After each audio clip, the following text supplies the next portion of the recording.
യേശുവിൽ ഏറ്റവും പ്രിയമുള്ള സഹോദരി സഹോദരന്മാരെ, ഒരു നല്ല ദിവസം ഈ പ്രഭാതത്തിൽ തന്നെ അച്ഛൻ ആശംസിക്കുക. ഉണർന്ന് വരുന്നല്ലേ ഉള്ളൂ, 5 മണിയിലായേ ഉള്ളൂ. അപ്പോൾ പ്രിയമുള്ളവരെ, നിങ്ങൾ ഈ വചനം ധ്യാനിച്ച് പ്രാർത്ഥിക്കുകയും ചെയ്യണം. അതുപോലെ തന്നെ മറ്റു മക്കളുമായി പങ്കുവെക്കണം കേട്ടോ. അപ്പോൾ അവരും അനുഗ്രഹം പ്രാപിക്കും, നിങ്ങളും അനുഗ്രഹം പ്രാപിക്കും. പ്രത്യേകിച്ച് അനുഗ്രഹത്തിൻ്റെ ഒരു വാഗ്ദത്തത്തിൻ്റെ വചനഭാഗമാണ് ഇന്ന് അച്ഛൻ നിങ്ങളുമായി പങ്കുവയ്ക്കുന്നത്. യോഹന്നാൻ എഴുതിയ സുവിശേഷം 10-ാം അധ്യായം 7-ാം വാക്യം. യോഹന്നാൻ 10:7. യേശു വീണ്ടും പറഞ്ഞു, സത്യം സത്യമായി ഞാൻ നിങ്ങളോട് പറയുന്നു, ഞാനാണ് ആടുകളുടെ വാതിൽ. Praise the Lord. എന്താ തമ്പുരാൻ പറയുന്നത്?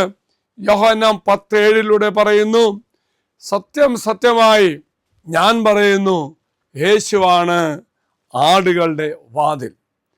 ഈ വാതിൽ എന്ന് പറയുമ്പോൾ ഒത്തിരി നല്ല ചിന്തകൾ അച്ഛൻ്റെ മനസ്സിലേക്ക് വരുന്നുണ്ട്.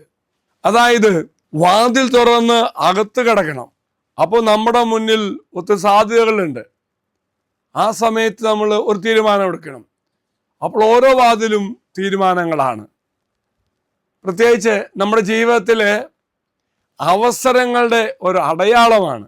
വാതിൽ തുറന്ന് അകത്ത് പ്രവേശിക്കുമ്പോൾ നമുക്ക് അവസരം കിട്ടുമോ ഇല്ലയോ ചെയ്യുന്നു. അവസരം കിട്ടുമ്പോൾ ഒരടയാളമാണ്. അങ്ങനെയെങ്കിൽ വാതിലുകൾ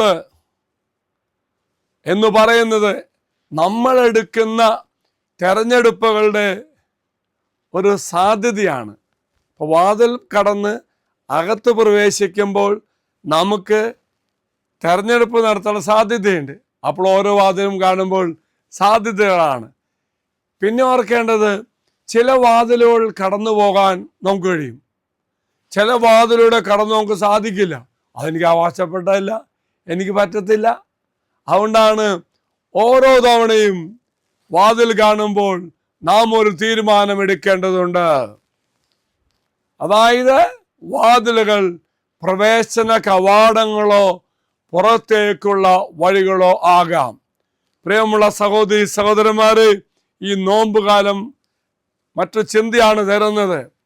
യേശുവാകുന്ന വാതിൽ കടന്ന് ആ വാതിലൂടെ നമ്മൾ പ്രവേശിക്കുമ്പോൾ ദൈവം തരുന്ന എല്ലാ സാധ്യതകളും നമ്മുടെ മുന്നിൽ തുറക്കപ്പെടും.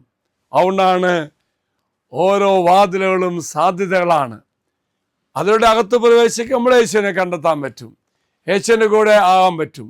ഇനി കടന്നു വേണമെങ്കിൽ യേശുവിനെ തിരസ്കരിക്കാനും പറ്റും, നമ്മുടെ സ്വാതന്ത്ര്യം. എങ്കിൽ പ്രിയമുള്ളവർ, ക്രിസ്തുവാണ് വാതിലെന്ന് ക്രിസ്തു പറഞ്ഞുവെങ്കിൽ ക്രിസ്തുവിലേക്ക് പ്രവേശിക്കാനുള്ള ഒന്നാണ് വാതിലെങ്കിൽ ആ വാതിലൂടെ കടന്നുകൊണ്ട് ക്രിസ്തുവിനെ സ്വന്തമാക്കുവാനും ക്രിസ്തുവിലാകുവാനും ക്രിസ്തുവിനൊപ്പമാകുവാനും ദൈവം നമ്മെ സഹായിക്കട്ടെ.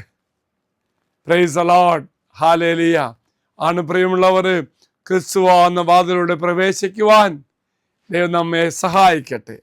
നിങ്ങളുടെ നിയോഗങ്ങളെല്ലാം ഈ വാഗ്ദത്ത പെട്ടകത്തിലേക്ക് സമർപ്പിക്കുക.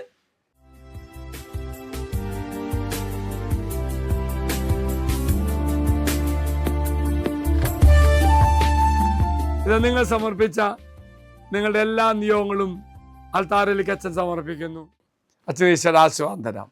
നമ്മുടെ കർത്താവായ ശംശാകൃപയും പിതാവായ ദൈവത്തിൻ്റെ സ്നേഹവും പരിശുദ്ധാത്മാവിൻ്റെ സഹവാസവും നാം എല്ലാവരോടും കൂടെ ഉണ്ടായിരിക്കട്ടെ, ഇപ്പോഴും എപ്പോഴും എന്നേക്കും.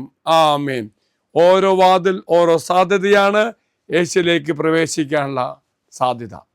ഈ ചാനൽ സബ്സ്ക്രൈബ് ചെയ്തും മറ്റുള്ളവർക്ക് ഷെയർ ചെയ്തും നമ്മുടെ കർത്താവിൻ്റെ സുവിശേഷ വേലയിൽ നമുക്കും പങ്കാളികളാകാം.